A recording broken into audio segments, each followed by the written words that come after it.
Hello मेरे प्यारे बच्चों, स्वागत है आप सभी का आपके प्रिय YouTube चैनल विक्रम सिंह पर।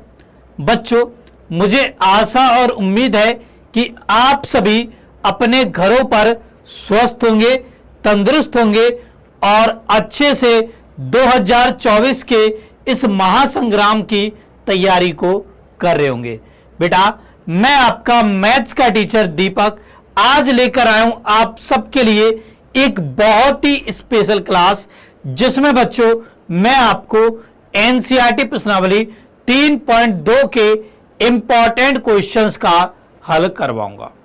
बच्चों, जैसा कि हमने पिछली क्लास में आव्यों पर संक्रियाओं के बारे में बात की थी, वहां पर मैंने आपको आव्यों का योग करना, आव्यों का किसी अदिश से गुणा करना, आव्यों का अंतर ज्ञात करना एवं आव्यों का गुणा करना सिखाया था।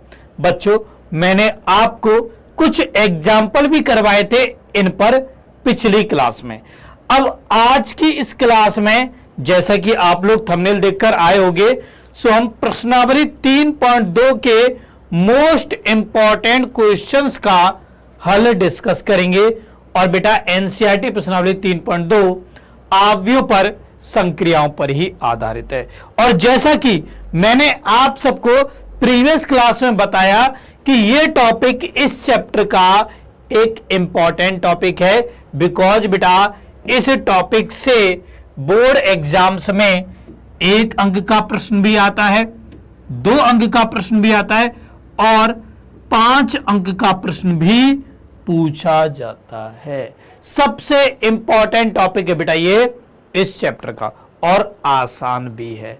देखिए बच्चों, संख्याओं का योग करना, उनका अंतर ज्ञात करना, गुणा करना, ये सब चीजें तो यार आप 4वीं 5वीं क्लास से सीखते आ रहे हो। अब इसमें बस आव्यूह का कंसेप्ट है और यही सब संक्रियाएं हैं। ठीक है, आपने देखा भी होगा यार, पिछली क्लास में हमने जब कुछ क्वेश्चन डिस्कस किए थे तो कितने आसान से क्वेश्चन थे। बेटा, बहुत ही आसान ये टॉपिक है। यदि आपने प्रीवियस क्लास को और आज की क्लास को अच्छे से अटेंड किया ना, तो आपका ये टॉपिक यहीं पर समाप्त भी हो जाएगा। ठीक है, अब जिन बच्चों ने पिछली क्लास को नहीं देखा है वो पिछली क्लास को जरूर देखेंगे।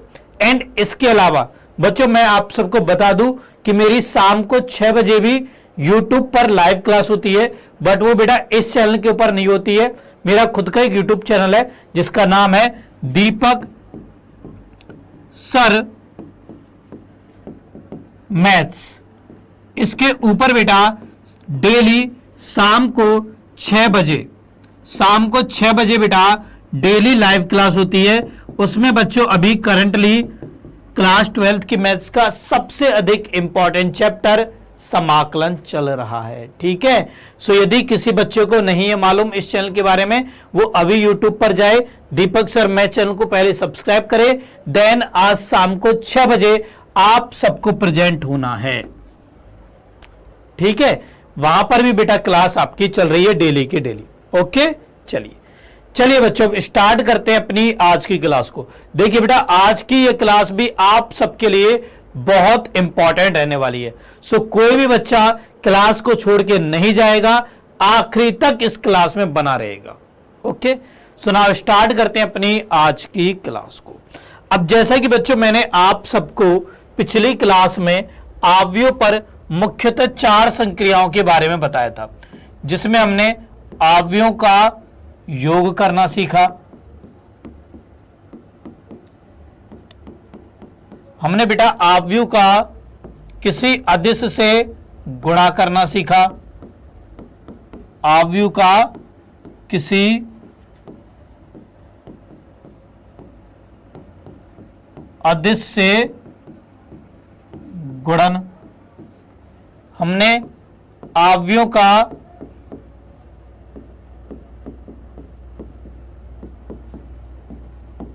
अंतर ज्ञात करना सीखा और हमने आव्यों का आपस में गुणा करना भी सीखा। इन 4 संक्रियाओं के बारे में बेटा हमने पिछली क्लास में बात की थी।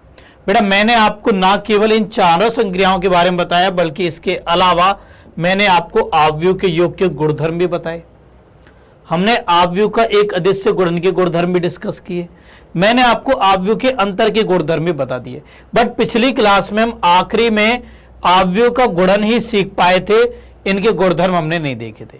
वो बेटा मैंने आप चला के नहीं बताए थे आपको पिछली क्लास में। एक्चुअलिटी में तो ये है क्योंकि मैं आपको आव्यूह के गुणन के गुणधर्मों को एग्जाम्पल्स के द्वारा समझाना चाह रहा था, और उन एग्जाम्पल्स को मैं बेटा आपको आज की इस क्लास में कराऊंगा। ठीक है, सो आज हम सबसे पहले तो जल्दी से इन सब का रिवीजन करेंगे, फिर उसके बाद हम क्वेश्चंस को स्टार्ट कर देंगे। ठीक है, जल्दी से फटाक से इनका रिवीजन करते हैं। सबसे पहले देखो आव्यूह का योग कैसे करते हैं भाई। आव्यूह का योग सबसे पहली चीज तो बेटा आपको यहां पर यह याद रखनी कि आव्यूह का योग तभी संभव है जब दिए गए आव्यूह की कोटि समान हो।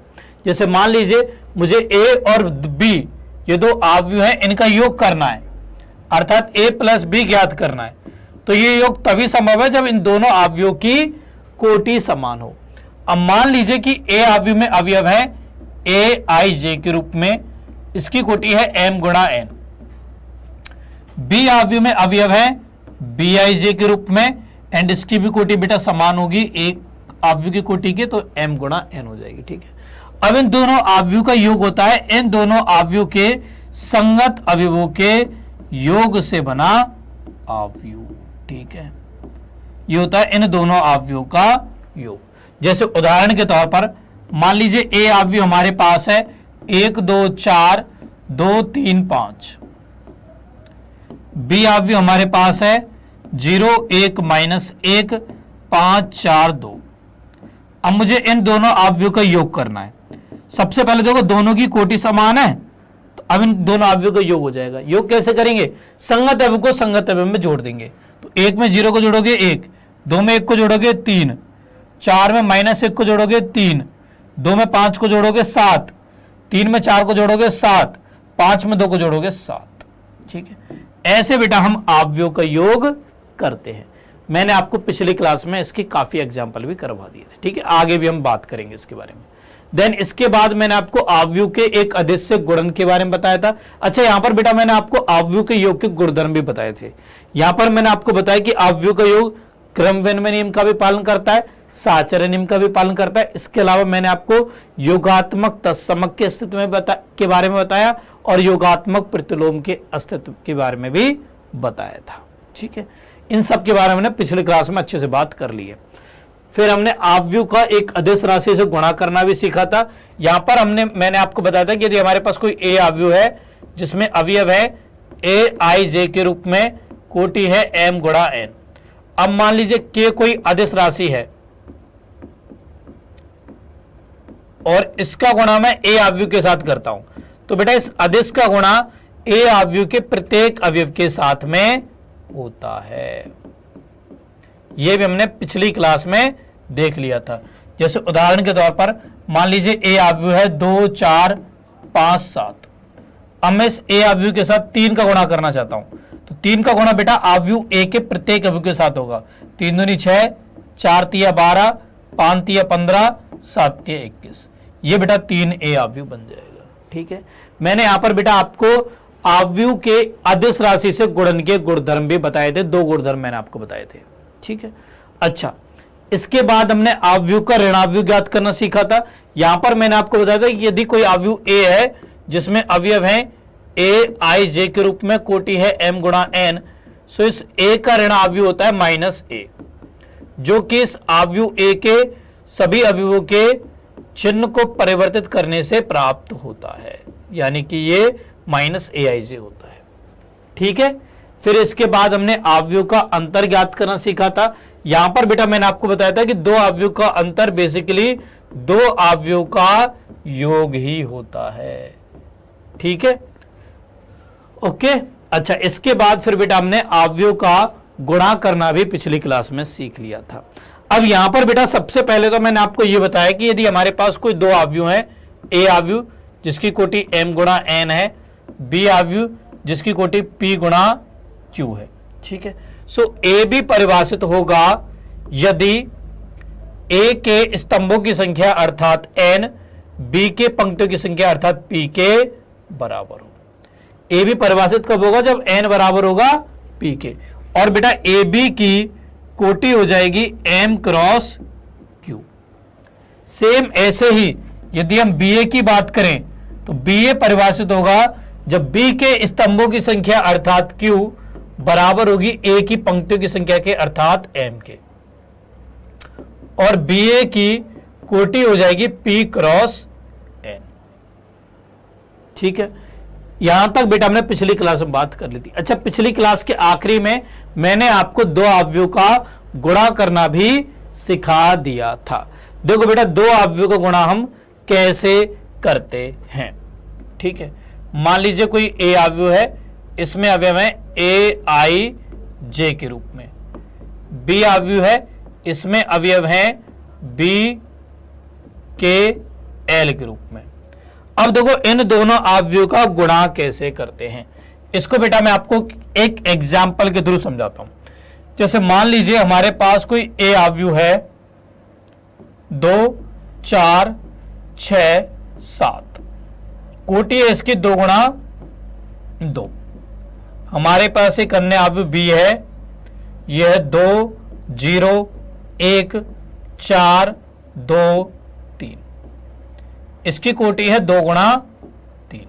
ठीक है, सबसे पहले तो बेटा आपको यहां पर यह पहचानना है कि क्या ए बी संभव है, क्या हम ए और बी का गुणा कर सकते हैं, क्या हम ए बी ज्ञात कर सकते हैं। सबसे पहले तो यह पहचानो। तो देखो ए की कोटि कितनी है, 2 गुणा 2, बी की कोटि है 2 गुणा 3। ए के स्तंभों की संख्या बी की पंक्तियों की संख्या के बराबर है, मतलब गुणन संभव है। और गुणा होकर कितनी कोटि का भी बनेगा बच्चों, ए बी की कोटि होगी 2 गुणा 3, मतलब यहां पर जो अवयव आएगा ए बी ये 2 गुणा 3 कोटि का होगा। अब ए अवयव हमारे पास है 2, 4, 6, 7। बी अवयव है बेटा 2, 0, 1, 4, 2, 3। इनको ऐसे लिख देंगे। ठीक है, अच्छा गुणा कैसे करते हैं, गुणा ऐसे करते हैं बेटा हम कि पहली पंक्ति का सबसे पहले स्तंभ के साथ गुणा करते हैं, क्योंकि यहां पर अवयव क्या आएगा C11, यहां पर आएगा C12, यहां आएगा C13, यहां आएगा C21, यहां आएगा C22, यहां आएगा C23। ठीक है, अब C11 कैसे बनेगा, जब हम पहले अवयव के पहली पंक्ति का दूसरे अवयव के पहले स्तंभ से गुणा करेंगे। तो गुणा कैसे करेंगे, इसका गुणा ऐसे होगा 2 गुणा 2 प्लस 4 गुणा 4। ठीक है, इसके बाद 12, C12 कैसा आएगा, जब हम पहले अवयव की पहली पंक्ति का दूसरे अवयव के दूसरे स्तंभ से गुणा करेंगे, मतलब इसका गुणा अब मुझे इसके साथ करना है। तो ये होगा 2 गुणा 0 प्लस 4 गुणा 2। ऐसे C13 कैसे आएगा, जब पहले अवयव की पहली पंक्ति का दूसरे अवयव के तीसरे स्तंभ के साथ गुणा होगा। सो ये हो जाएगा 2 गुणा 1 प्लस 4 गुणा 3। इसी प्रकार C21 पहले अवयव की दूसरी पंक्ति का दूसरे अवयव के पहले स्तंभ से गुणा करके प्राप्त होगा। तो हो जाएगा 6 गुणा 2 प्लस 7 गुणा 4। ऐसे यहां पर हो जाएगा 6 गुणा 0 प्लस 7 गुणा 2। यहां पर हो जाएगा 6 गुणा 1 प्लस 7 गुणा 3। ये बेटा जी यहां पर बन जाएगा। इसको बच्चों आप लोग आगे सरल कर लीजिए। सरल करने पर ये हो जाएगा 2 दूनी 4, 4 चौके 16, 16 और 4 20, ये 0, 4 दूनी 8, यहां 2 एकम 2, 4 तिया 12, 12 और 2 14, 6 दूनी 12, 7 चौक 28, 28 और 12 40, 0, 7 दूनी 14, 6 एकम 6, 7 तिया 21, 21 और 6 27 बेटा यहां पर हो जाएगा। ये बेटा हमारे पास ए बी आ जाएगा। ऐसे बच्चों हम दो अवयवों का गुणा करते हैं। क्लियर है एवरीवन? मुझे उम्मीद है बेटा कि आप सबको ये चारों संक्रियाएं बिल्कुल अच्छे से समझ में आ गई होंगी। पिछली क्लास में मैंने आपको ये चारों संक्रियाएं अच्छे से समझा दी थी। ठीक है, यदि किसी बच्चे ने किसी कारणवश पिछली क्लास को अटेंड नहीं किया था, सो दैट्स वाई मैंने बेटा पूरा रिवीजन भी करवा दिया। ओके, सो नाउ अब स्टार्ट करते हैं एनसीईआरटी प्रश्नावली 3.2 के कुछ इंपॉर्टेंट क्वेश्चंस को सॉल्व करना। सो प्रस्तुत है बेटा आप सबके सामने क्वेश्चन नंबर 1। यहां पर देखिए आपको ए आव्यूह दे रखा, बी आव्यूह दे रखा, सी आव्यूह, 3 आव्यूह दे रखे हैं और आपको निम्नलिखित को ज्ञात करना है। टोटल 5 क्वेश्चंस को बेटा यहां पर सॉल्व करना है। ठीक है, सो एक एक करके सबको सॉल्व करेंगे। पहला है ए प्लस बी, यहां पर आपको ए और बी आव्यूह का योग करना है। क्या योग संभव है? भाई दोनों आव्यूह की कोटि समान है, ए आव्यूह की कोटि भी बेटा 2 गुणा 2 है और बी आव्यूह की कोटि भी 2 गुणा 2 है, तो योग संभव है। ठीक है, चलो भाई योग करते हैं। तो ए आव्यूह क्या लिखा हुआ है? 2 4 3 2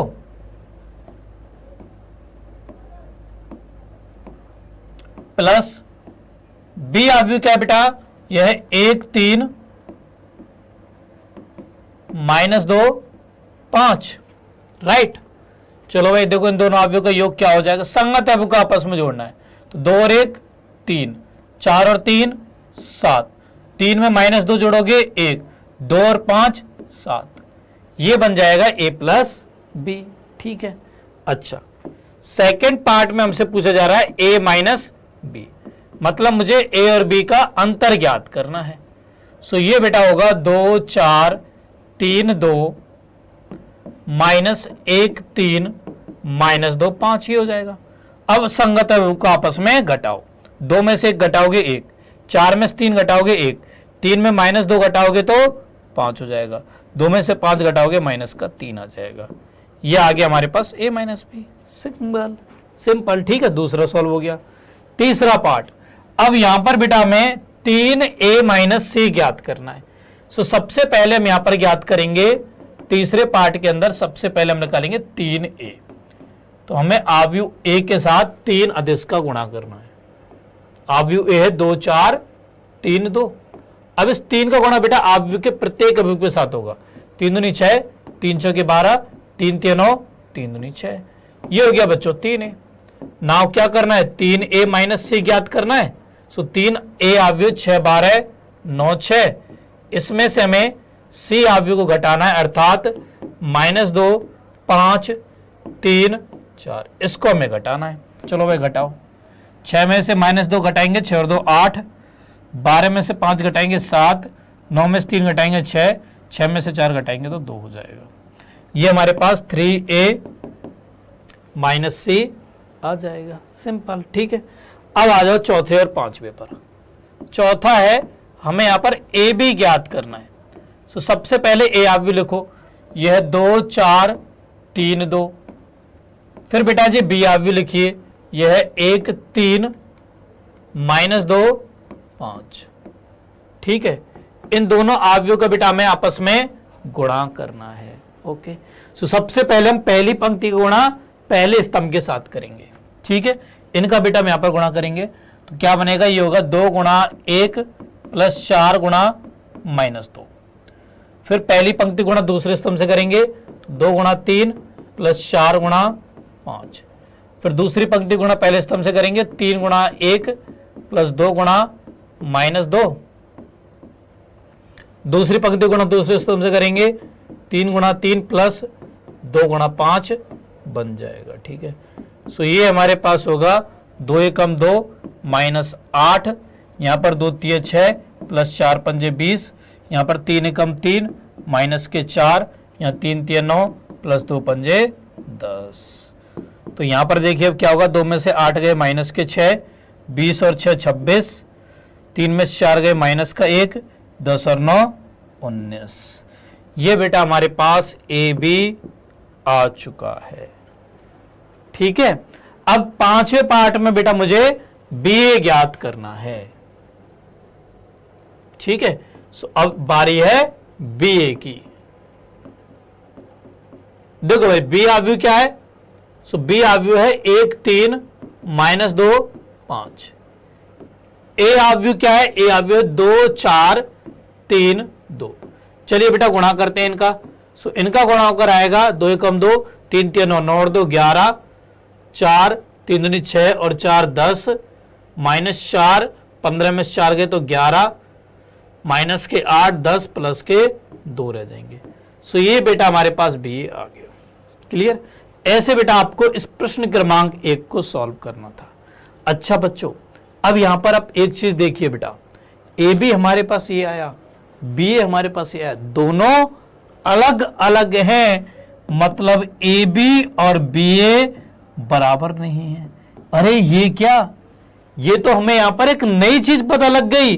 देखो हमने तो अभी तक पढ़ा था कि संख्याओं का गुणा क्रम विनिमय नियम का पालन करता है, बट ऐसा आव्यूह में नहीं होता। ठीक है बेटा, ये आपको ध्यान रखना है कि आव्यूह का गुणा क्रम विनिमय नियम का पालन नहीं करता। ठीक है, ये बेटा आव्यूह के गुणन का एक गुणधर्म होता है। इसको मैं आपको इसी एग्जाम्पल के द्वारा समझाना चाह रहा था। ठीक है, इसलिए मैंने आपको पिछली क्लास में नहीं बताया। क्लियर? देखो आपको मैं कोई चीज बताता तो आपको समझ में थोड़ी आता, आप मानते कि दीपक सर तो गलत बता रहे हैं, तो इसलिए देखो मैंने आपके सामने प्रूफ भी कर दिया ये कि A B not equal to होता है बी ए के। ठीक है, सो आपको याद रखना कि आव्यूह का गुणन क्रम विनिमय नियम का पालन नहीं करता। क्लियर? चलिए इसके बाद अगले क्वेश्चन पे चलते हैं। यहां पर बेटा आपको निम्नलिखित को परिकलित करना है। ठीक है, सो फटाक से परिकलित करते हैं। यहां पर आपको योग करना है बस। ओके, सो पहले पार्ट में योग करेंगे। देखो क्या हो जाएगा, ए में ए को जोड़ेंगे 2a, बी में बी को जोड़ेंगे 2b, माइनस बी में बी को जोड़ेंगे 0, ए में ए को जोड़ेंगे 2a हो जाएगा। सेम ऐसे बेटा आपको दूसरे पार्ट को सॉल्व कर लेना है। दूसरे पार्ट में क्या हो जाएगा, A square plus B square plus 2ab, मतलब a प्लस बी का whole square, B square plus C square plus 2bc, अर्थात b प्लस सी का whole square, A square plus C square minus 2ac, मतलब a minus C का whole square, A square plus B square minus 2ab, अर्थात a minus B का whole square. ये दूसरा part solve हो गया। ऐसे तीसरा पार्ट सॉल्व करेंगे, इनको आपस में जोड़ देंगे। देखो जोड़ने पर क्या मिलेगा, -1 प्लस 12 11 हो जाएगा, 4 और 7 11 हो जाएगा, -6 प्लस 6 0 हो जाएगा, 8 और 8 16 हो जाएगा, 5 और 0 5 हो जाएगा, 16 और 5 21 हो जाएगा, 2 और 3 5 हो जाएगा, 8 और 2 10 हो जाएगा, 5 और 4 9 हो जाएगा। सिंपल। ठीक है, तीसरा पार्ट भी सॉल्व हो गया। अब चौथे को आप खुद से कर लेना। वैसे मैं आपको बता दूं कि चौथा बनेगा 1 1 1 1, ये बनेगा। ठीक है, चौथा भी देखो हमने सॉल्व भी कर दिया, 1 1 1 1 ये बन जाएगा, क्योंकि cos square x plus sin square x 1 होता है इसलिए। क्लियर? ऐसे बेटा हम आव्यूह का योग करते हैं। अब चलते हैं हम अगले प्रश्न में, प्रश्न क्रमांक 3 पर। यहां पर हमें निर्देशित गुणनफल परिकलित करने हैं। टोटल यहां पर 6 दे रखे हैं। ठीक है, सो मैं आपको कोई भी 2 करवाऊंगा, सबकी सब नहीं करवाऊंगा, 2 ही करवाऊंगा। ठीक है, तो एक काम करता हूं, एक तो करवा देता हूं दूसरा और एक करवा देता हूं चौथा, बाकी आप खुद से कर लेना। ठीक है, सो सेकंड में हमें आव्यूह दे रखे हैं 1 2 3 एंड 2 3 4। देखो बेटा इसकी कोटि कितनी है, 3 पंक्ति 1 स्तंभ, 3 गुणा 1। इसकी कोटि कितनी है, 1 गुणा 3। बेटा देखो इस आव्यूह में केवल एक ही स्तंभ है, तो इसको क्या नाम देंगे हम, मैंने आपको आव्यूह के प्रकार बताए ना, सो इसको हम बोलेंगे स्तंभ आव्यूह, और ये बेटा एक पंक्ति आव्यूह, क्योंकि केवल एक ही पंक्ति है। ठीक है, चलिए अब देखो इनका गुणा करते हैं। सबसे पहले देखो क्या गुणन संभव है, इसके स्तंभों की संख्या इसकी पंक्तियों की संख्या के बराबर है, मतलब गुणन संभव है। गुणा होकर बनेगा 3 गुणा 3 कोटि का आव्यूह। अब देखिए वो क्या होगा, पहली पंक्ति गुणा पहले स्तंभ से करो, कितना हो गया 2। पहली पंक्ति गुणा दूसरे स्तंभ से करो, कितना हो गया 3। पहली पंक्ति गुणा तीसरे स्तंभ से करो, कितना हो गया 4। पहली पंक्ति कंप्लीट। दूसरी पंक्ति गुणा पहले स्तंभ से करो, 2 दूनी 4। 2 का गुणा 3 से करोगे 6, 2 गुणा 4 से करोगे 8, 3 का गुणा 2 से करोगे 6, 3 का गुणा 3 से करोगे 9, 3 गुणा 4 से करोगे 12 हो जाएगा। सिंपल हो गया क्वेश्चन सॉल्व। ठीक है, ऐसे आपको गुणा करना है। अब आ जाते हैं चौथे पार्ट पर। चौथे पार्ट को मैं आपको करके और बता देता हूं। यहां पर बेटा 2 आव्यूह हैं, एक है 2 3 4, 3 4 5, 4 5 6। एक आव्यूह तो ये है, बड़ा विचित्र सा आव्यूह है ना, इंटरेस्टिंग आव्यूह था। एक है 1 -3 5 0 2 4 3 0 5। ठीक है। चलिए भाई, अब हम इन दोनों अवयवों का गुणा करते हैं। पहले ये चेक कर लेते हैं कि क्या इन दोनों अवयवों का गुणन संभव भी है या नहीं। तो इसकी कोटि है 3 गुणा 3, इसकी कोटि भी 3 गुणा 3 है, इसके स्तंभों की संख्या इसकी पंक्तियों की संख्या के बराबर है, मतलब गुणन संभव है। ठीक है, सुना। अब देखो गुणा होकर के 3 गुणा 3 कोटि का ही अवयव बनेगा। अब क्या होगा वो अवयव, ध्यान से देखना। सबसे पहले पहली पंक्ति गुणा पहले स्तंभ से करो, तो 2 का गुणा 1 करेंगे 2, 0, 4 3 12, 12 और 2 14 हो जाएगा। पहली पंक्ति गुणा दूसरे स्तंभ से करेंगे, 2 3 6, माइनस के 6 प्लस के 6 0। पहली पंक्ति गुणा तीसरे स्तंभ से करेंगे, 2 पंजे 10, 4 3 12, 5 चौके 20, 10 12 22 20 42। कैलकुलेशन ध्यान से करनी है बच्चों आपको, ठीक है। यहां पर दूसरी पंक्ति गुणा पहले स्तंभ से करेंगे, 3 एकम 3 0, 5 3 15 और 3 18 हो जाएगा। दूसरी पंक्ति गुणा दूसरे स्तंभ से करेंगे, माइनस के 9 प्लस के 8 0, तो माइनस का 1 बन जाएगा। दूसरी पंक्ति गुणा तीसरे स्तंभ से करेंगे, 3 पंजे 15, 4 चौके 16, 5 25, 25 और 15 40 और 16 50 56 हो जाएंगे। ठीक है, कैलकुलेशन आपको ध्यान से करनी है। ठीक है। अब तीसरी पंक्ति गुणा पहले स्तंभ से करेंगे, 4 एकम 4, ये 0, 6 3 18, 18 और 4 बेटा 22 हो जाएगा। तीसरी पंक्ति गुणा दूसरे स्तंभ से करेंगे, 4 3 12, माइनस के 12 प्लस के 10, तो माइनस के 2 हो जाएंगे। तीसरी पंक्ति गुणा तीसरे स्तंभ से करेंगे, 4 पंजे 20, 5 चौके 20, 20 और 20 40 और 6 35 70 हो जाएगा। तो ये बेटा इन दोनों अवयवों का गुणा हो जाएगा। ठीक है, ऐसे बच्चों में अवयवों का गुणा करना है।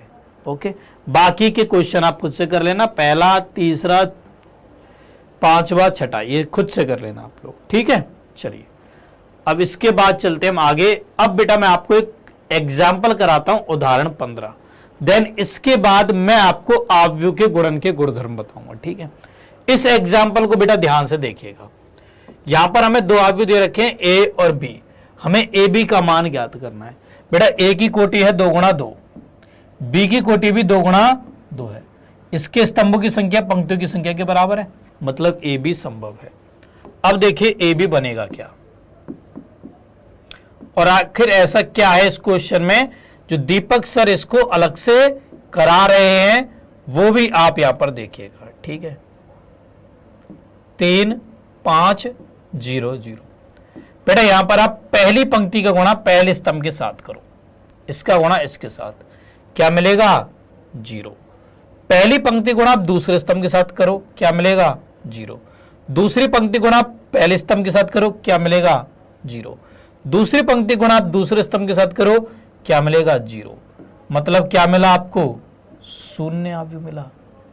देखिए एक विचित्र बात, यहां पर देखो क्या ये शून्य अवयव है, नहीं। क्या ये शून्य अवयव है, नहीं। और यहां पर क्या मिल रहा है, शून्य अवयव। मतलब 2 अशून्य अवयव का गुणनफल शून्य अवयव के बराबर है।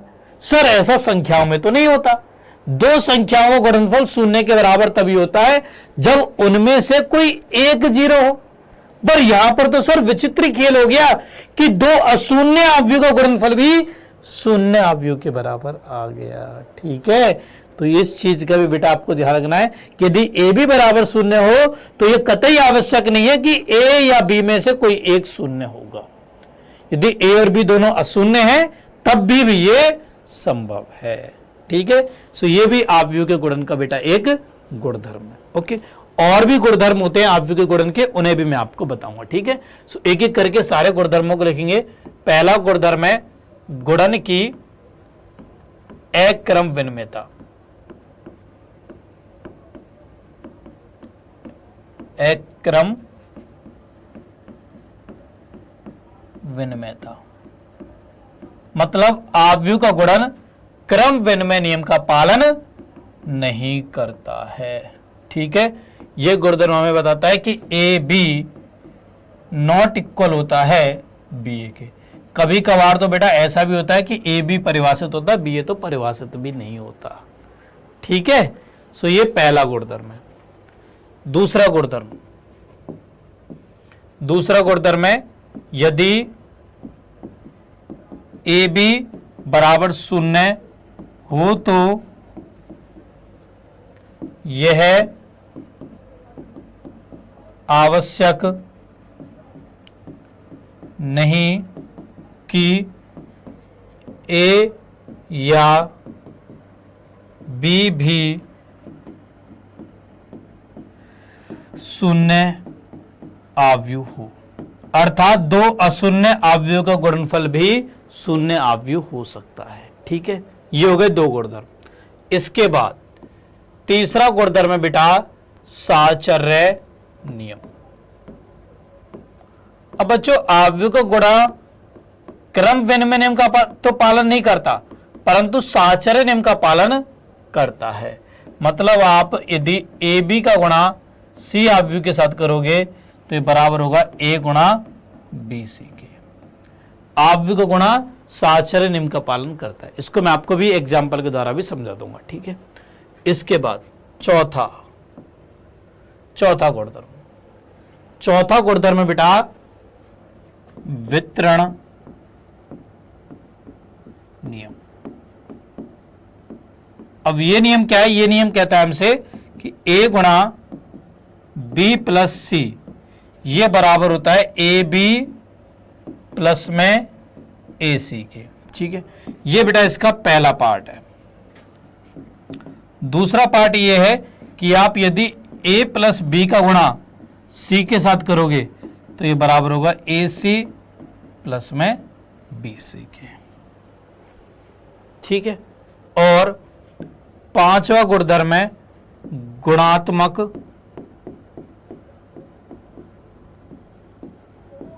तत्समक का अस्तित्व। अब देखिए बेटा, आपको किसी आव्यूह ए के साथ एक ऐसे आव्यूह का गुणा करना है कि आपको ए आव्यूह ही प्राप्त हो। अब बेटा यदि आपको किसी संख्या के साथ ऐसी संख्या का गुणा करना हो कि वही की वही संख्या प्राप्त हो तो आप किसका गुणा करना चाहोगे? एक का। भाई किसी भी संख्या के साथ हम एक का गुणा करते हैं तो हमें वही संख्या प्राप्त होती है, आप सब जानते हो। अब यदि मुझे वही का वही प्राप्त करना है तो मुझे भी एक का गुणा करना पड़ेगा। अब एक आव्यूह में क्या होता है? इकाई आव्यूह है ना, तत्समक आव्यूह बताया था मैंने, तो वही बेटा यहां पर एक का काम करता है। सो ए आई बराबर ए बराबर में आई ए। आई होता है प्रत्येक आव्यूह का गुणात्मक तत्समक, इसी वजह से इसको हम तत्समक आव्यूह भी कहते हैं। तत्समक आव्यूह लिखाया था ना मैंने, इकाई आव्यूह तत्समक आव्यूह। ठीक है, क्लियर? तो ये बेटा आव्यूहों के गुणन के गुणधर्म है।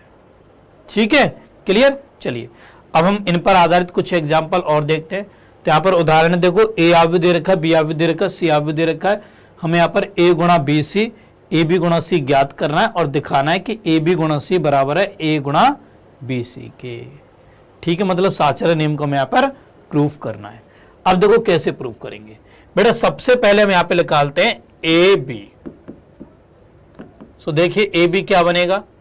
ए आव्यूह है एक एक माइनस एक, एक एक माइनस एक, 2 0 3, 3 माइनस 1 2। बेटा जी बी आव्यूह क्या दे रखा है? बी आव्यूह हमें दे रखा है 1 3 0 2 माइनस 1 4। चलिए अब हम इन दोनों आव्यूह का यहां पर गुणा करते हैं। इसकी कोटि कितनी है? 3 गुणा 3। इसकी कोटि कितनी है? 3 गुणा 2। सो इसके स्तंभों की संख्या पंक्तियों की संख्या के बराबर है, मतलब गुणा संभव है, और गुणा होकर के 3 गुणा 2 कोटि का आव्यूह बनेगा। अब देखिए आव्यूह क्या होगा। पहली पंक्ति गुणा पहले स्तंभ से करेंगे तो 1 0 1 और 1 2 हो जाएगा। पहली पंक्ति गुणा दूसरे स्तंभ से करेंगे 3 3 और 2 5, 5 में 4 गए तो 1 बच जाएगा। दूसरी पंक्ति गुणा पहले स्तंभ से करेंगे 2 0 2 में 3 गए माइनस का 1 हो जाएगा। दूसरी पंक्ति गुणा दूसरे स्तंभ से करेंगे 3 दूनी 6 0 4 तिया 12 12 और 6 18 हो जाएगा। तीसरी पंक्ति गुणा पहले स्तंभ से करेंगे 3 0 3 में से 2 गए तो 1 हो जाएगा। दूसरे स्तंभ से करेंगे 3 तिया 9 9 में से 2 गए 7 4 दूनी 8 8 और 7 15 हो जाएगा। ये बेटा ए बी हमारे पास आ गया। ठीक है, अच्छा अब निकालते हैं BC। अब देखो BC क्या होगा, सो BC हो जाएगा, बी आव्यूह है 1 3 0 2 माइनस 1 4, इसका गुणा करना है हमें C आव्यूह के साथ। C है 1 2 3 माइनस 4 2 0 माइनस 2 1। बेटा इसकी कोटि तो है 3 गुणा 2, इसकी कोटि है 2 गुणा 4। इसके स्तंभों की संख्या इसकी पंक्तियों की संख्या के बराबर है, मतलब गुणन संभव है, और गुणा होकर के 3 गुणा 4 कोटि का अवयव बनेगा। देखिए क्या होगा वो अवयव, पहली पंक्ति गुणा पहले स्तंभ से करोगे 1 3 दूनी 6 6 और 1 7, पहली पंक्ति गुणा दूसरे स्तंभ से करोगे 2 1 2 तो 2 हो जाएगा, पहली पंक्ति गुणा तीसरे स्तंभ से करोगे 3 3 में 6 गए माइनस के 3 हो जाएंगे, चौथे स्तंभ से करोगे -4 प्लस के 3 माइनस का 1 हो जाएगा, दूसरी पंक्ति गुणा पहले स्तंभ से करोगे 0 2 दूनी 4, दूसरे स्तंभ से करोगे ये 0 तो 0 हो जाएगा, तीसरे स्तंभ से करोगे 0 माइनस के 4 हो जाएगा। ठीक है, इसके बाद चौथे स्तंभ से करोगे ये 0 2 एकम 2 हो जाएगा। इसके बाद तीसरी पंक्ति गुणा पहले स्तंभ से करोगे -1 4 दूनी 8 8 में से 1 गए तो 7 बचेगा, दूसरे स्तंभ से करोगे -2 रह जाएगा, तीसरे स्तंभ से करोगे -3 -8 माइनस के 11 हो जाएगा, चौथे स्तंभ से करोगे तो 4 और 4 8 हो जाएगा। ये बेटा हमारे पास BC आ गया। क्लियर, ये बच्चों हमारे पास BC आ चुका है।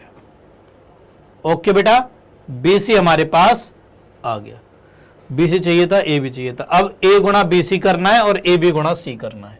ठीक है, तो A गुणा BC अब देखिए क्या होगा। A अभी बेटा हमारे पास है यहां पर 1 1 -1 2 0 3 3 -1 2, इसका गुणा करना हमें BC के साथ में जो कि है 7 2 7 2 -3 -1 4 0 -4 2, आगे 7 -2 -11 8, 7 -2 -11 8। चलिए भाई इन दोनों का गुणा करते हैं। देखो इसकी कोटि है 3 गुणा 3, इसकी कोटि है 3 गुणा 4, तो गुणा संभव है और गुणा होकर 3 गुणा 4 कोटि का ही अवयव बनेगा। ठीक है, क्या होगा वो अवयव ध्यान से देखो। 7 एकम 7 7 4 11, 11 में 7 गए तो 4 बचेगा। पहली पंक्ति गुणा दूसरे स्तंभ करोगे 2 0 2 और 2 4 हो जाएगा। तीसरे स्तंभ से करोगे -3 -4 -7, यहां पे प्लस का 4 आ जाएगा। चौथे स्तंभ से करोगे -1 2 माइनस के 8 माइनस के 9 प्लस के 2 माइनस के 7 हो जाएगा। दूसरी पंक्ति गुणा पहले स्तंभ से करोगे 7 दूनी 14, ये 0 7 21 21 4 25 तो 35 हो जाएगा। 2 दूनी 4 4 में 6 गए माइनस का 2 हो जाएगा।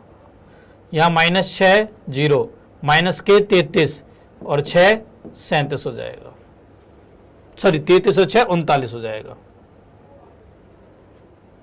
यहां देखो -2 0 8 3 24, 24 में से 2 गए तो 22 हो जाएगा। ठीक है, फिर तीसरी पंक्ति गुणा पहले स्तंभ से करेंगे 7 21 21 में 4 गए 17, 7 दूनी 14 और 17 31 हो जाएगा।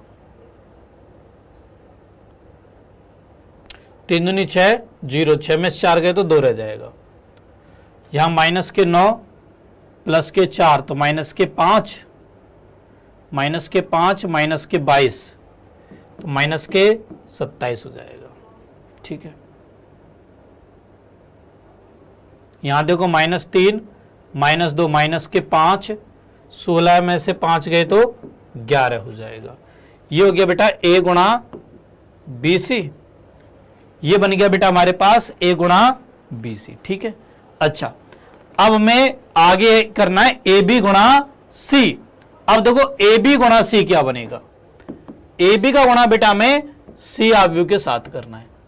AB क्या आया था बच्चों हमारे पास, AB आया था बेटा, AB कहां, ये रहा 2 1 -1 18 2 1 माइनस 1 18 और क्या था भाई 1 15। इसका गुणा करना है सी आव्यू के साथ। सी आव्यू क्या है 1 2 3 माइनस 4, 1 2 3 माइनस 4, 2 0 माइनस 2 1।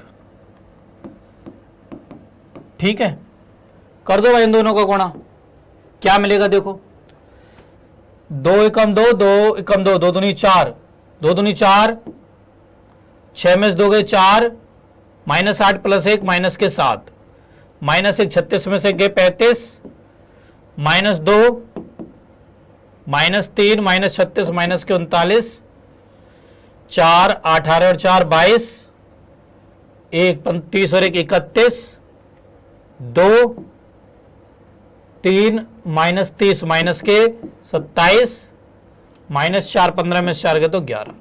ये बेटा हमारे पास ए बी गुणा सी आ जाएगा। इस प्रश्न में बेटा सबसे पहले तो मैं यही बोला था कि आप इनको ज्ञात कीजिए। अब हमें यहां पर दिखलाना है कि दोनों अवयव समान हैं। तो जरा बेटा जी चेक करो क्या ये और ये अवयव समान है। भाई पहली पंक्ति देखो क्या है 4 4 4 माइनस 7 सेम है। दूसरी पंक्ति क्या है 35 माइनस 2 माइनस 39 22 सेम है। तीसरी पंक्ति क्या है 31 2 माइनस 27 11 सेम है। इसका मतलब हम यहां पर कह सकते हैं कि ए बी गुणा सी बराबर है ए गुणा बी सी के, और यही ए बेटा हमारा साचर्य नियम था।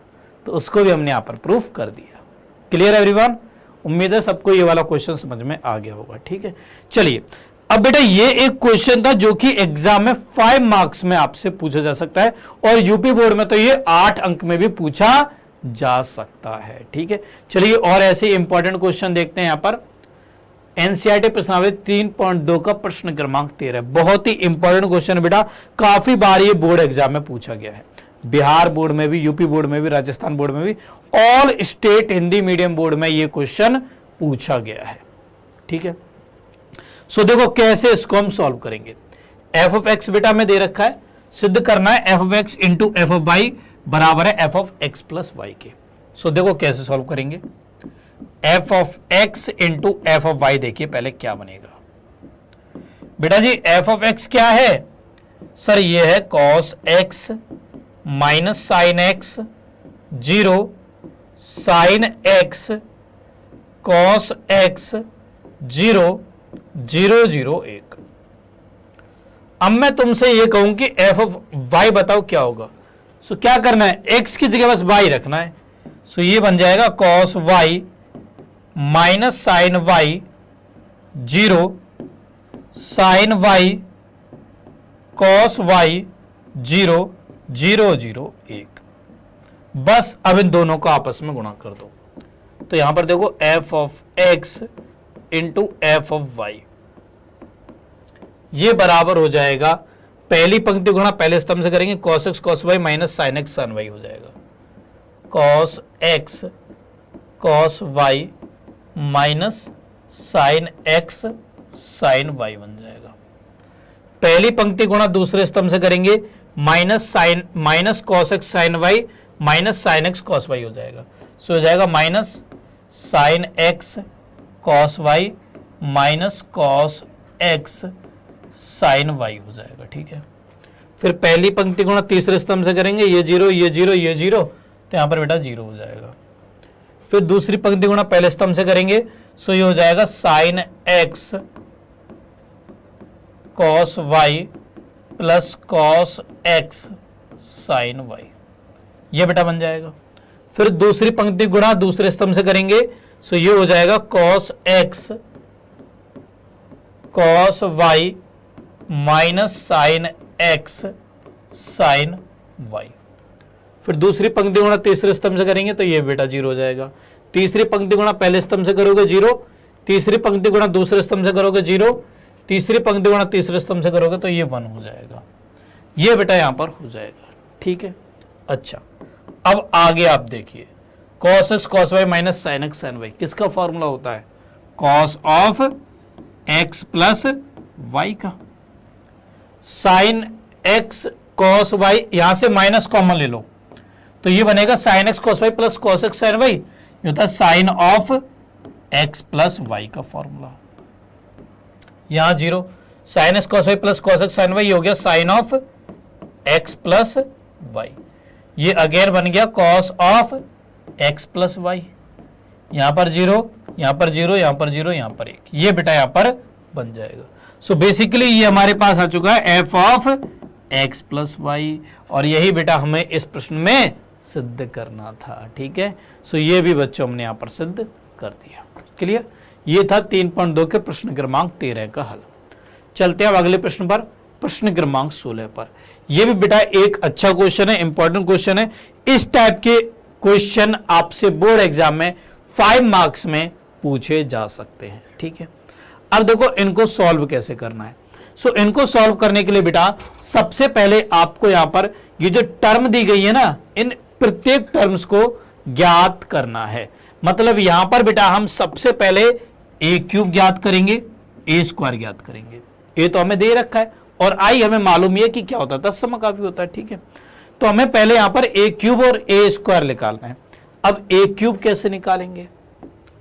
तो बेटा ए क्यूब बराबर होता है ए गुणा ए स्क्वायर के, या फिर बच्चों आप यहां पर ए स्क्वायर गुणा ए भी लिख सकते हो। ठीक है, एंड ए स्क्वायर बराबर होता है ए गुणा ए के। अब देखो ए क्यूब ज्ञात करने के लिए मुझे ए स्क्वायर की जरूरत पड़ेगी, तो क्यों ना मैं पहले ए स्क्वायर ही निकालूं। ठीक है, सो पहले हम ए स्क्वायर निकालते हैं। ये होगा ए गुणा ए, मतलब ए आव्यू का ए आव्यू के साथ ही गुणा करना है। ए आव्यू दे रखा है 1 0 2 0 2 1 2 0 3। गुणा करते हैं इसे आव्यू से 1 0 2 0 2 1 2 0 3 के साथ। देखिए बेटा ये गुणा क्या होगा, पहली पंक्ति गुणा पहले स्तंभ से करोगे 1 0 2 दूनी 4 और 1 5 हो जाएगा। पहली पंक्ति गुणा दूसरे स्तंभ से करोगे 0 0 0 हो जाएगा। पहली पंक्ति गुणा तीसरे स्तंभ से करोगे 2 0 2 3 6 और 2 8 हो जाएगा। दूसरी पंक्ति गुणा पहले स्तंभ से करोगे ये 0 2 एकम 2 हो जाएगा। दूसरी पंक्ति गुणा दूसरे स्तंभ से करोगे तो ये 4 हो जाएगा। तीसरे स्तंभ से करोगे ये 0 2 एकम 2 3 और 2 5 हो जाएगा। तीसरी पंक्ति गुणा पहले स्तंभ से करोगे 2 ये 0 3 दूनी 6 और 2 8 हो जाएगा।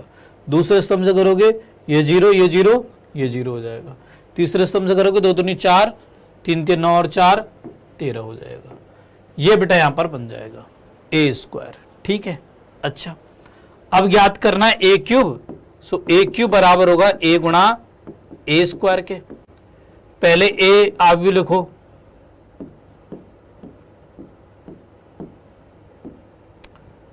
फिर ए स्क्वायर लिखो 5 0 8 2 4 5 8 0 13। अब गुणा करो, पहली पंक्ति गुणा पहले स्तंभ से करोगे तो 5 8 2 16 और 5 21। दूसरे स्तंभ से करोगे तो 0 हो जाएगा। तीसरे से करोगे 8 13 दिन 26 और 8 34 हो जाएगा। दूसरी पंक्ति गुणा पहले स्तंभ से करोगे 0 2 दूनी 4 8 और 4 12 होगा। दूसरे स्तंभ से करोगे ये 0 4 दूनी 8 हो जाएगा। तीसरे स्तंभ से करोगे ये 0 5 दूनी 10 13 और 10 23 हो जाएगा। तीसरी पंक्ति गुणा पहले स्तंभ से करोगे 2 5 10 0 8 3 24 और 10 34 हो जाएगा। ये 0 ये 0 ये 0 0 हो जाएगा। यहाँ पर 8 दूनी 16 13 39 39 6 45 10 55 हो जाएगा। ये बेटा यहाँ पर बन जाएगा। ठीक है, तो ये बच्चों हमारे पास आ चुका है ए क्यूब। क्लियर बेटा, ये ए क्यूब हमारे पास आ गया। अब बेटा हमें ये सिद्ध करना है, तो जो सिद्ध करना है ना उसका आप लेफ्ट पार्ट ले लीजिए। लेफ्ट पार्ट है A cube minus 6a square plus 7a plus 2i। इसका मान निकालते हैं। देखो ए क्यूब क्या दे रखा है, ए क्यूब क्या निकाला अभी हमने 21 0 34 12 8 23 34 0 55। ये तो हो गया बेटा ए cube minus 6 A square. A square बेटा क्या है हमारे पास 508 245 8013, ये बेटा हमारे पास ए स्क्वायर आया था। ठीक है, उसके बाद अब मुझे क्या चाहिए +7 ए आव्यू। ए आव्यू बेटा हमारा 102 021 203, ये हो गया बेटा ए आव्यू। प्लस में 2 आई हो जाएगा 100 010 001, सिंपल। ठीक है, ये हमारे पास बन जाएगा। अब मुझे यहां पर इस दिए गए समीकरण को आगे सॉल्व करना है। ठीक है, अच्छा देखो कैसे सॉल्व करेंगे, ध्यान से देखना। पहले बेटा जो अदिश राशि दे रखी है ना, इनका अंदर गुणा कर देता हूं। सो हो गया 21 0 34 12 8 23 34 0 55, -6 का बेटा अंदर गुणा करेंगे तो -30 0 -48 -12 -24 -30 -48 0 -78 हो जाएगा। 7 का अंदर गुणा करेंगे 7 0 14 0 14 7 14 0 21, ये बन जाएगा। प्लस 2 का अंदर गुणा करोगे तो 2 0 0 0 2 0 0 0 2 बन जाएगा। अब इन चारों अवयवों को हमें आपस में जोड़ना है। चलिए बेटा संगत अवयवों को आपस में जोड़ो। 21 7 28 और 2 30, 30 में से 30 गए, 0 बचा। ठीक है, 0 0 0 0 सब कुछ हो गया 0। 34 14 48, 48 में से 48 गए 0। 12 में से 12 गए 0। 8 और 14 और 8 22, तो 24 में 24 गए 0। 23 7 30, 30 में से 30 गए 0। 34 14 48, 48 में से 48 गए 0। 0 0 0 0 0। 55 और 21 76, 2 78 में से 78 गए 0। क्या आ गया? शून्य अवयव। मतलब यहां पर हमारे पास a³ - 6a² + 7a + 2i बराबर शून्य अवयव आ चुका है। और यही बेटा हमें इस क्वेश्चन में सिद्ध करना था। ठीक है, सो इस प्रकार के प्रश्नों को बच्चों आपको ऐसे सॉल्व करना है। यह क्वेश्चन बेटा बोर्ड एग्जाम में कम से कम 5 अंक में जरूर पूछा जाएगा, जिनमें से 1 अंक होगा आपका a² ज्ञात करने का, 1 अंक होगा a³ ज्ञात करने का, बाकी 3 अंक होंगे इसको सॉल्व करने के। ठीक है, ओके। चलिए अब चलते हैं हम अगले प्रश्न पर। अगला प्रश्न है प्रश्न क्रमांक 17। यहां पर देखो हमें a दे रखा है, i दे रखा है, a² बराबर ka - 2i दिया गया है, k ज्ञात करना है। बेटा ये वाला क्वेश्चन भी काफी बार बोर्ड एग्जाम में आया है, कभी कभी 2 अंक में पूछा गया, कभी कभी 5 अंक में पूछा गया। ठीक है, देखो कैसे इसको सॉल्व करेंगे। सो यहां पर बेटा सबसे पहले हम निकालेंगे a², जो कि बराबर होगा a गुणा a अवयव के। ये हो जाएगा 3 - 2 4 - 2, इसका गुणा करेंगे हम इसी अवयव के साथ, अर्थात 3 - 2 4 - 2 के साथ। देखिए क्या होगा, 3 × 9, 9 में से 8 गए 1, माइनस के 6 प्लस के 4 माइनस के 2, 4 × 12, 12 में से 8 गए 4, माइनस के 8 प्लस के 4 तो माइनस के 4 हो गए। ठीक है, ये हमारे पास हो जाएगा।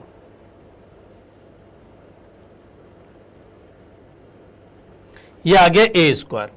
अब देखो ka क्या बनेगा, तो ये हो जाएगा k गुणा a अवयव, अर्थात 3 - 2 4 - 2।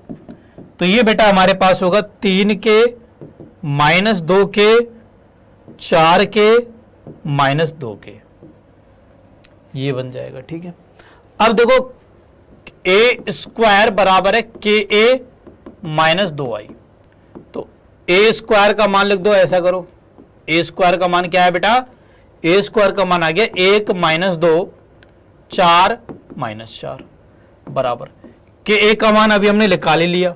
k का मान क्या आया, 3k - 2k 4k - 2k, 3k - 2k 4k and -2k। ठीक है, अच्छा प्लस माइनस 2i क्या हो जाएगा, -2 0 0 -2, ये हो जाएगा। मैंने -2 के अंदर उड़ा पे कर दिया, ठीक है, और आसान कर दिया। यहां से देखो ये हो गया 1 -2 4 -4 बराबर, इन दोनों अवयवों को जोड़ोगे तो ये हो गया 3 के -2 -2 के 4 के -2 के -2। ये दोनों अवयव समान है, कब होंगे, जब संगत अवयव बराबर होंगे। तो तुलना कर लो, तुलना करने पर बेटा आप पाओगे कि -2 बराबर -2 के है, माइनस से माइनस गया, के का मान आ गया 1। के के मान 1 को यहां पर रख के देख लो, क्या दोनों सेटिस्फाई हो रहे हैं, बिल्कुल हो रहे हैं, ठीक है। सो के का मान आ जाएगा 1, वही हमें इस प्रश्न में ज्ञात करना था। ऐसे बच्चों आपको ये वाला क्वेश्चन सॉल्व करना था। ओके, चलिए अब इसके बाद अगले प्रश्न में चलते हैं। ये बेटा आखिरी क्वेश्चन है, 3.2 प्रश्नावली का एक इंपॉर्टेंट क्वेश्चन है, प्रश्न क्रमांक 18। यहां पर बोला गया कि यदि ए अवयव ये है तथा आई कोटि 2 का एक तत्समक अवयव है, तो यहां पर आपको सिद्ध करना है कि i प्लस ए बराबर i माइनस ए गुणा दिस अवयव के, ठीक है। सो नाउ देखो अब इस क्वेश्चन को हम किस प्रकार से सॉल्व करेंगे। बेटा जी ए अवयव यहां पर देखा, सबसे आसान तरीका बताऊंगा मैं आपको इस क्वेश्चन को सॉल्व करने का। देखिए बेटा, आपके दीपक सर की एक खास बात है कि उन्हें एक क्वेश्चन को करने के काफी सारे तरीके मालूम है, बट मैं पूरी कोशिश करूंगा कि आपको वो तरीका बताऊं जो कि आप लोगों के लिए सबसे आसान हो, ठीक है।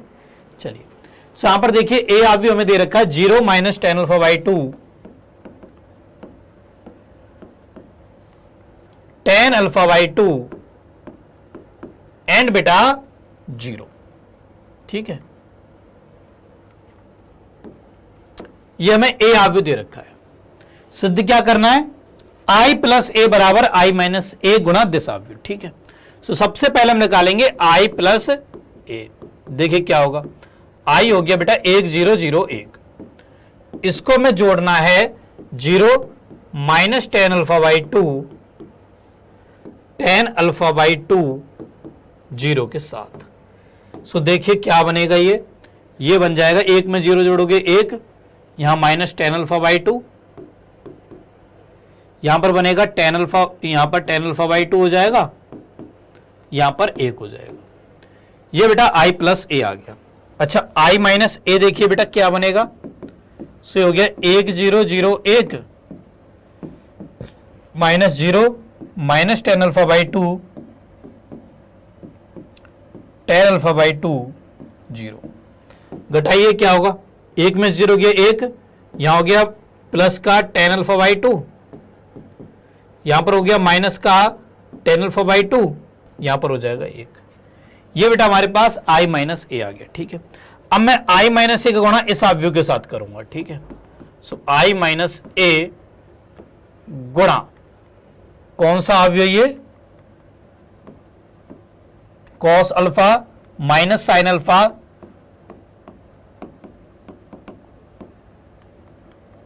Sign alpha cos alpha. So ये बेटा बन जाएगा यहां पर i माइनस ए क्या है 1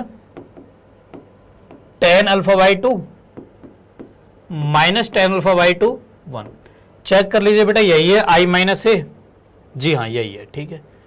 इसका गुणा करना है हमें cos alpha minus alpha sine alpha cos alpha के साथ। अब बच्चों यहां पर मैं इनको चेंज करूंगा, क्यों करूंगा, यहां पर देखिए tan अल्फा बाई 2 के पद हैं, सो क्यों ना मैं इनको tan अल्फा बाई 2 के पदों में ही लिख दूं। अब सर इनको कैसे लिखोगे, सो बेटा आपने फॉर्मूले पढ़े हैं त्रिकोणमितीय फलन वाले चैप्टर में क्लास 11th में कि cos 2 थीटा बराबर होता है 1 माइनस tan स्क्वायर थीटा बटे 1 प्लस tan स्क्वायर थीटा के। यहां से यदि आप 2 थीटा को अल्फा में रिप्लेस करोगे, सो cos अल्फा बराबर बनेगा 1 minus tan square alpha by 2 बटे 1 plus tan square alpha by 2। आपने 2 थीटा की जगह अल्फा रख दिया, मतलब थीटा की जगह अल्फा बाई 2 रख दिया, ठीक है। सेम ऐसे ही आपने पढ़ा है कि साइन 2 थीटा बराबर होता है 2 tan थीटा बटे 1 प्लस tan स्क्वायर थीटा। यहां से भी साइन अल्फा बराबर हो जाएगा, थीटा की जगह अल्फा बाई 2 रख दो, 2 tan अल्फा बाई 2 बटे 1 plus tan square alpha by 2, ये हो जाएगा, ठीक है। इन दोनों फॉर्मूलों को बच्चों में यहां पे लिखते हैं। अब देखिए क्या बनेगा। सो ये हो जाएगा 1 minus ten square alpha by 2 बटे 1 plus ten square alpha by 2, यहां पर माइनस 2 टेन अल्फा बाई 2 बटे 1 plus ten square alpha by 2, यहां पर 2 टेन अल्फा बाई 2 बटे 1 plus ten square alpha by 2, यहां पर 1 minus ten square alpha by 2 बटे 1 plus ten square alpha by 2, ये बेटा यहां पर बन जाएगा। ठीक है, सो नाउ अब हम यहां पर गुणा करते हैं। पहली पंक्ति गुणा पहले स्तंभ से होगा। सो ये बनेगा 1 minus ten square alpha by 2 बटे 1 plus ten square alpha by 2 plus tan alpha by 2 का गुणा 2 टेन अल्फा बाई 2 से होगा तो 2 टेन स्क्वायर अल्फा बाई 2 बटे 1 plus ten square alpha by 2 हो जाएगा। ठीक है, फिर पहली पंक्ति गुणा दूसरे स्तंभ से होगा तो ये हो जाएगा माइनस 2 टेन अल्फा बाई 2 बटे 1 plus ten square alpha by 2, पहली पंक्ति गुणा दूसरे स्तंभ से कर रहे हैं। ठीक है, फिर उसके बाद प्लस टेन अल्फा बाई 2 का गुणा उसके साथ होगा तो ये हो गया tan alpha by 2 minus ten cube alpha by 2 बटे 1 plus ten square alpha by 2 बन जाएगा। ठीक है, सेम ऐसे इसका गुणा इसके साथ होगा तो ये बनेगा minus tan alpha by 2 minus minus plus ten cube alpha by 2 minus tan alpha by 2 plus ten cube alpha by 2 बटे 1 plus ten square alpha by 2 plus 2 tan alpha by 2 बटे 1 plus ten square alpha by 2, फिर दूसरी पंक्ति गुणा दूसरे स्तंभ से होगा तो ये हो जाएगा 2 टेन स्क्वायर अल्फा बाई 2 बटे 1 plus ten square alpha by 2 plus 1 minus ten square alpha by 2 बटे 1 plus ten square alpha by 2 हो जाएगा। ये बेटा यहां पर बन जाएगा। ठीक है, अब आगे सॉल्व करते हैं लघुत्तम ले लाके। तो ये देखिए बेटा ये हमारे पास बनेगा यहां पर 1 plus ten square by 1 plus ten square alpha by 2 लघुत्तम हो जाएगा। ये हो गया 1 minus ten square alpha by 2 plus 2 ten square alpha by 2, तो एक कटेगा तो ये 1 plus ten square alpha by 2 रह जाएगा। ठीक है, यहां पर देखिए ये हो गया माइनस 3 टेन माइनस 2 प्लस 1, तो माइनस के tan alpha by 2 minus ten cube alpha by 2, सो यहां से माइनस टेन अल्फा बाई 2 हम कॉमन ले लेंगे तो ये बनेगा 1 plus ten square alpha by 2 बटे में 1 plus ten square alpha by 2 होगा। यहां पर देखिए 2 tan alpha by 2 minus tan alpha by 2, तो tan alpha by 2 plus ten cube alpha by 2 बचेगा। यहां से मैं टेन अल्फा बाई 2 को कॉमन ले लूंगा, सो ये हो गया 1 plus ten square alpha by 2 बटे में 1 plus ten square alpha by 2 रह जाएगा। ठीक है, यहां पर देखिए 2 में से एक जाएगा तो एक बचेगा, सो 1 plus ten square alpha by 2 1 plus ten square alpha by 2 हो जाएगा। ये बेटा यहां पर हो जाएगा। ठीक है, नाउ देखो इससे ये गया, इससे ये गया, इससे ये गया, इससे ये गया, सो फाइनली बचा क्या हमारे पास आ गया आई माइनस ए गुणा cos alpha minus sine alpha cos alpha. ये बेटा बराबर आ गया क्या आ गया यहां पर 1 minus tan alpha by 2 tan alpha by 2 1, ये बेटा यहां पर आ चुका है, अर्थात i प्लस ए हमारे पास आ चुका है।